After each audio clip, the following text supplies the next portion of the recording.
Welcome, friends of the Greasy Shop Rag. Today we're going to take a look at a Husqvarna 543XP chainsaw. The customer complaint is that it won't start. Well, we're going to look in the fuel tank, and right away, the fuel looks kind of thick. Let's dump this out and see what we got going on here in the tank. You know, I'd normally be looking for water in the fuel. But it looks like we have bar oil in the fuel this time. That thick mix is not going to go through the carburetor and burn very well at all. Now, a lot of times when there's bar oil in the fuel tank, there's going to be gasoline in the oil tank. So we're going to take a look in here. It does smell like fuel. And looking down inside the tank, you know, I'm looking for schmutz and just how clear the pickup screen is. You can see what we dump out of here is just a little bit of fuel. So the customer knew what he did, and he dumped the fuel out of the oil tank, but he didn't dump the oil out of the fuel tank. I don't know why, and I don't know why. When he brought it in, his complaint was it won't start. You didn't think to mention that maybe he dumped bar oil in the fuel tank? I mean, he is the one paying for the repair. You'd think he'd want to make it as easy as possible. Now, yes, I did identify it right away, but I guess I just don't understand the mentality there. Maybe he was embarrassed that he did it, and who knows. A lot of times, the person that brings the equipment in isn't the person that messed it up. So we get a vague description of the problem, and the person just says, don't blame the messenger, because they're just dropping it off. So anyway, we'll move on here. I'm pressure testing the fuel line, and it looks like it's holding. Now, whenever I have these come in with bar oil in the fuel tank, I always replace the fuel filter.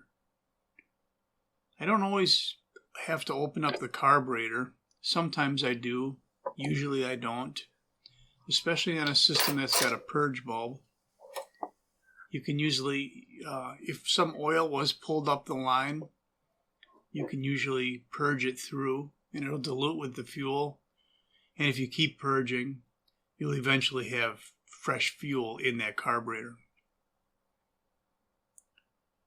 I'm going to fill the bar oil tank, and it's important to be aware that, gasoline's flammable, and a dry chain, or maybe even not a dry one, but it can cause a spark, and I have seen flaming bars from gasoline burning. You don't want that. So we're going to get this thing full of bar oil, and hopefully it didn't even run any gasoline through the oil pump. Top off the fuel tank.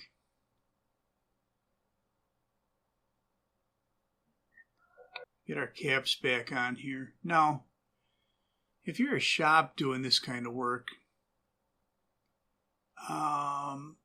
I suppose it would be an opportunity to gouge the customer. I would encourage you not to do that. I mean,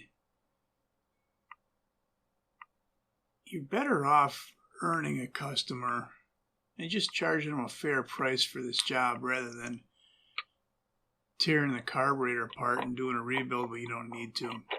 You could see that it primed up just fine. It was pumping fuel the way it should. Now, I'm going to use this opportunity to look the saw over and make sure there's nothing else wrong with it.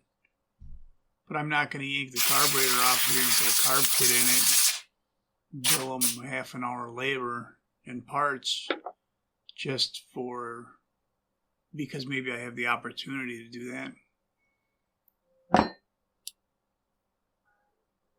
This mesh filter, it doesn't appear to have any holes in it.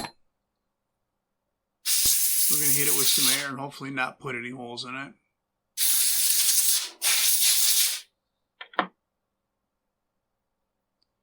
Now, why am I taking this opportunity to look the saw over when technically I probably already have it fixed? Well, the person that put bar oil in the fuel tank, I'm going to say, is not, I'm not saying they're stupid, but they're not familiar with chainsaws enough to know this is the oil tank and this is the fuel tank, right? Which means they probably don't look at the rest of the maintenance on the saw. And that's what I'm going to do. Now, I could be wrong. It could just be a mistake. But if it was just a mistake and a person does no maintenance, they probably would have dumped that mess out and put some fuel in there and fired it up themselves, right? The inside of the cylinder looked good. Got the air filter clean. We got a new fuel filter on it. Problem here is that there's supposed to be a rubber gasket between the air filter and air filter base. And right now I'm actually going to go look at the schematic and make sure I'm not losing my mind. But there is supposed to be a gasket there that we don't have. And then I'm looking really close at that base, and I can't tell if there's just a really mashed down rubber gasket on there or not. So I did confirm there's supposed to be one there. There's not.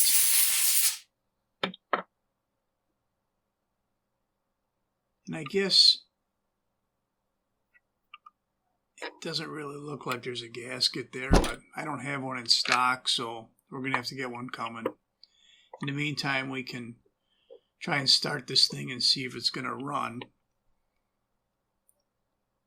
And if it does prime up and run, then that's all I'm going to have for you on the Husqvarna 543XP chainsaw that came in because it wouldn't start and had a fuel tank full of bar oil.